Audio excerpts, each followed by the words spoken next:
Елегантен накид по поволни цени. MD Jewelry е правото место за вас. Порачите на линкот под видеото.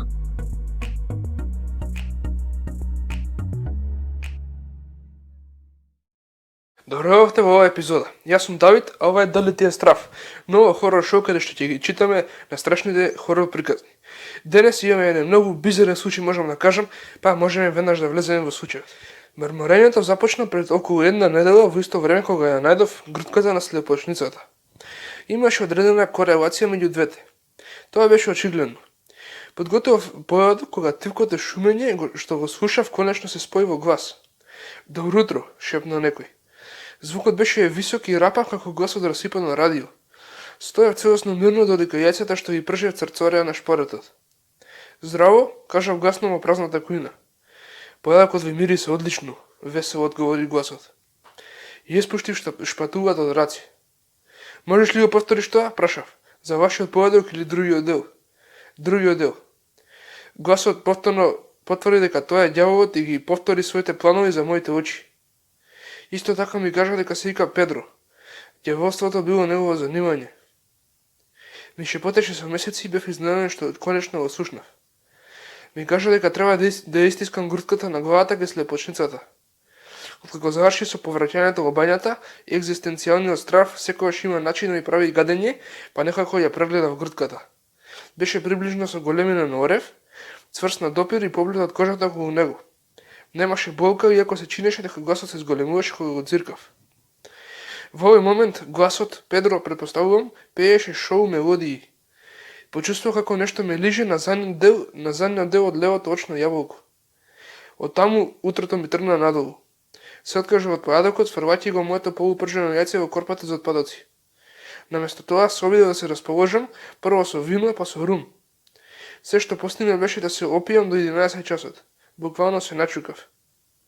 Не можев навреме да стигнам до бањата, па на крајот се олеснив во колекција на кактуси кои овенуваа во мојата дневна соба. Гласот остана тивок додека бев на мојот кревет, но беше кревка тишина. Дојав впечатено дека чека да дојде редот да зборува. Уживив во тишината. Мамуракот ќе велеше за моментите без Педро. Меѓутоа, по пијаната дремка, Педро се врати на шепотење. Како се чувствуваш? Има урина низ целиот тепих, знаеш. Почувствувам нежен, но застрашувачки притисок на задниот дел од двете мои очи. Невидлив јазик некаде во мојот череп почна да лиже внатре кон надвор. О, Исусе Христе, те молам престани, молев. Како е грутката, праша Педро. Нежно притиснав на слепочницата.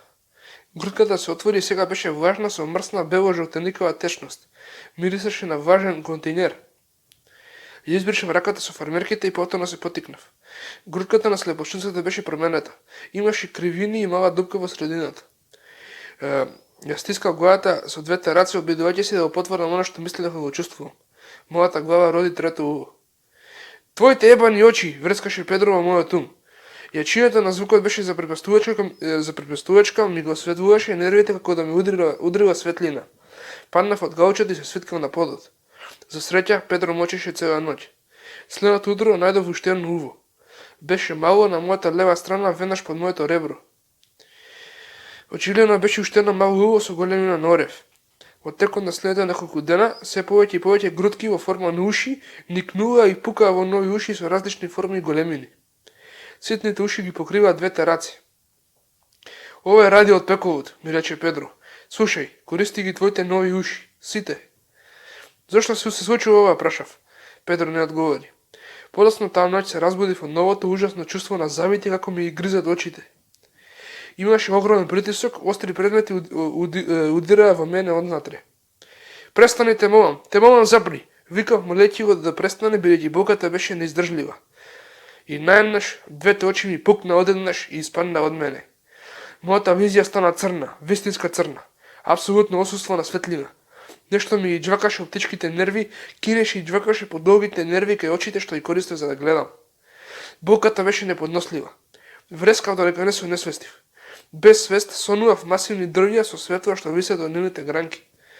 Во сонот небото беше без звезди, освен едно светло црвена точка против црното, како убодна рана што виси во воздухот.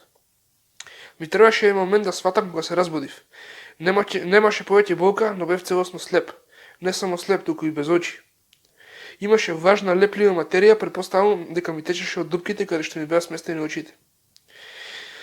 Ја избришав со прсти кои сега беа целосно покриени со мали уши. Сега беа насекаде. Сите големини, мали и големи никнуваа на секој сантим како некој вид на трева што никнува на земјата. Бучавата беше неподнослива. Ревот на моето дишење речиси ме оглуви. Телевизијата на мојот сосед звучеше толку гласно што почнав да халуцинирам. Птици кои слетуваат на дрвја, авиони кои летаа низ воздухот, дури сателити во нивната орбита. Сето тоа беше кристално јасно и сето тоа беше мачно. Сакав да врескам, но се плашев од бучава што ќе ме натера со несвестам. Најлошо од се беше радиото од пекалот. Педро испушташе крцкави звуци додека ползе по подот. Болката на моите стомачни уши што се влечеа по тепихот беше неподнослива. Уши, уши насекаде, пееше Педро. Чувствував дека Педро ми се вртка во главата додека го пишувам моето последно писмо на компјутерот. Гладен и гласен ми го лиже мозокот. Неговиот јазик изгледа како крпа направена од жилет. Сега беше тешко да се пишува, затоа што на секој прст имав мало уво. И тоа што не можев да видам екранот не беше фино. Наместо тоа ги слушав копчињата додека ги притискав. Можев да го забележам звукот на копчињата од тастатурата. Секоја буква малку поинаков звук. Кога ги почувствува првите зави како го грицкаат мојот мозок, ги отворив ушите на вилицата за да се смеам. Можев и да гледам преку нив. Се чувствував како да сум во сите тие уши врз моето тело. Потоа си реков: Педро навистина е само имагинација на мојот ум и ништо повеќе. Па, дали ви е страв?